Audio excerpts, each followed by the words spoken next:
Paano ka makakakain kung ang lahat ng kasama mo ay mabilis din? Sa malawak na karagatan may mga hayop na chill lang kumain.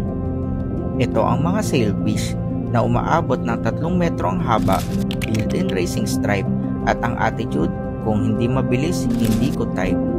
Halos 100 sailfish ang sabay-sabay na paparating sa maliit na isda. Kung may traffic enforcer nga lang sa dagat, matagal na silang pinara. Pero ito pa ang maganda, walang sayang na energy.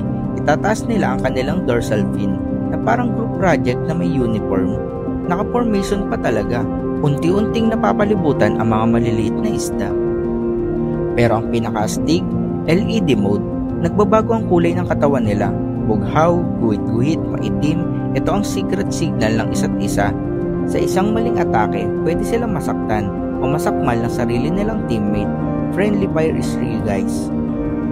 Ang mga sailfish ay isa sa pinakamabilis na isda sa mundo.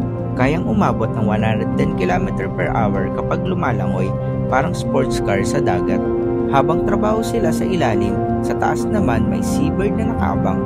Parang may pre-buffet silang lahat. Ang mga biktima, trap talaga. Walang exit, walang customer service. Para sa sailfish, oras ang kalaban. Kailangan nilang kumain araw-araw kasi racing machine ang katawan nila.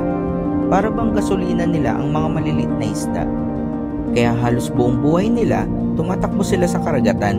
Hindi love life ang focus nila, kundi hustle culture since birth. Sa dagat, may isdang mabagal, may isdang cute, at may isdang parang sports car naman.